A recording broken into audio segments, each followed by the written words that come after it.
ഉത്തമൻ സിനിമയിൽ ഒരു രംഗമുണ്ട്. പോലീസാകാൻ അങ്ങാടിയിൽ നിന്ന് ഒളിച്ചോടി അനാഥാലയത്തിൽ ചേർന്ന കഥ ഉത്തമൻ വിവരിക്കുന്ന സീൻ. ആ കഥ ഇങ്ങനെ പറഞ്ഞു പോകുമ്പോൾ അറിയാതെ ആരുടെയും കണ്ണിൽ ഒരിറ്റ് കണ്ണുനീർ വന്നു പോകും. കാരണം അത് പറയുന്നത് ജയറാമാണ്. അയാൾ നമ്മളെ കുഴല് പോലെ തയ്പ്പിച്ച കോറത്തുണിയുമിട്ട് മെലിഞ്ഞൊട്ടിയ ശരീരവുമായി അനാഥാലയത്തിലെ പപ്പായ മരത്തിന് ചുവട്ടിൽ വെള്ളം തിളപ്പിച്ചൊഴിക്കുന്ന കുട്ടികളുടെ അടുത്തേക്ക് കൊണ്ടുപോയി. ഒന്നല്ല പലവട്ടം. പക്ഷേ കുറച്ചു കാലമായി ആ ജയറാമിനെ നമ്മൾ കണ്ടിട്ട്. അന്യഭാഷാ സിനിമകൾ നടനെ കോമാളിയായി അവതരിപ്പിക്കുന്നു എന്നാണ് ആരാധകരുടെ പരിതാപനം. അതുകൊണ്ടാണ് കാന്താര 2 ട്രെയിലറിൽ മലയാളികൾ ജയറാമിന്റെ ഫ്രെയിമുകൾ ഫ്രീസ് ചെയ്ത് പഠിച്ചത്. കാന്താര ജയറാമിന്റെ ആദ്യ അന്യഭാഷ ചിത്രമല്ല.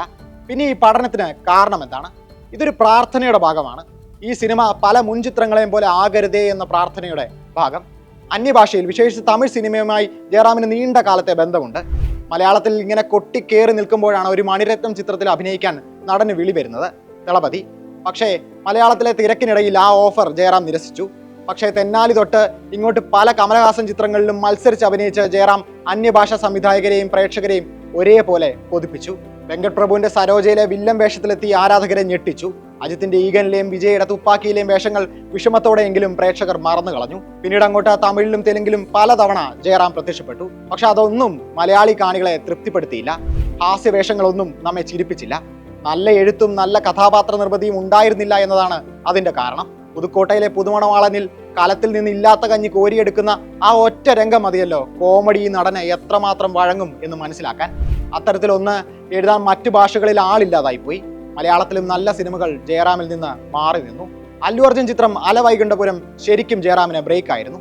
ഒരു കുരുക്കും. അല്ലു ക്യാരക്ടറിലേക്ക് കയറിയ ചിത്രം ജയറാമിനെ കാശുകാരൻ അച്ഛൻ എന്ന സ്റ്റീരിയോ ടൈപ്പിന് പറ്റിയ ഭാഗ്യ നടൻ എന്ന വിശ്വാസ കുരുക്കിലിട്ടു. അപ്പോഴാണ് വർഷങ്ങൾക്ക് ശേഷം വീണ്ടും ഒരു മണിരത്നം ചിത്രത്തിലേക്ക് ജയറാമിന് അവസരം ലഭിക്കുന്നത്. പൊന്നിയിൻ സെൽവനിലെ ആൾവാർക്കടിയാൻ നമ്പി എന്ന കഥാപാത്രം.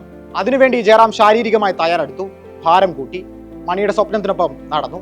ആ തയ്യാറെടുപ്പുകൾ സിനിമയിൽ പ്രകടമായിരുന്നു. കാർത്തിയുടെ വന്ധ്യദേവനൊപ്പം സഞ്ചരിക്കുന്ന മുഴുവൻ വൈഷ്ണവനും പാതി സ്പൈയുമായ നമ്പിയെ മറ്റൊരാൾക്കും തൊടാൻ പോലും സാധിക്കാത്ത വിധം ജയറാം അനശ്വരമാക്കി.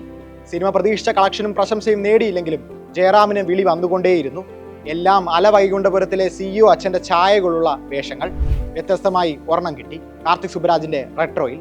ആ പടവും കഥാപാത്രവും സമൂഹ മാധ്യമങ്ങളിൽ ജയറാം വലിയ വിമർശനങ്ങൾ നേരിടാൻ കാരണമായി.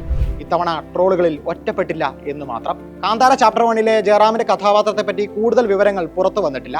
പക്ഷേ വെറും ഒരു ക്യാമിയോ അല്ലെന്നും കഥയുടെ ഒരു പ്രധാന ഭാഗമാണ് ഈ കഥാപാത്രമെന്നും വ്യക്തം.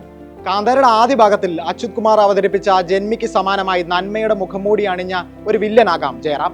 അല്ലെങ്കിൽ ക്രൂരനായ മകനെ തള്ളിക്കളയാൻ സാധിക്കാത്ത ധൃതരാഷ്ട്രസമനായ ഒരു കഥാപാത്രം. പരമാവധി ഉപയോഗിച്ചില്ലെങ്കിലും മലയാളത്തിന് പ്രിയ നടനെ തമാശയാക്കാതെ വിട്ടു നൽകിയാൽ മതിയെന്നാണ് ആരാധക അപേക്ഷ.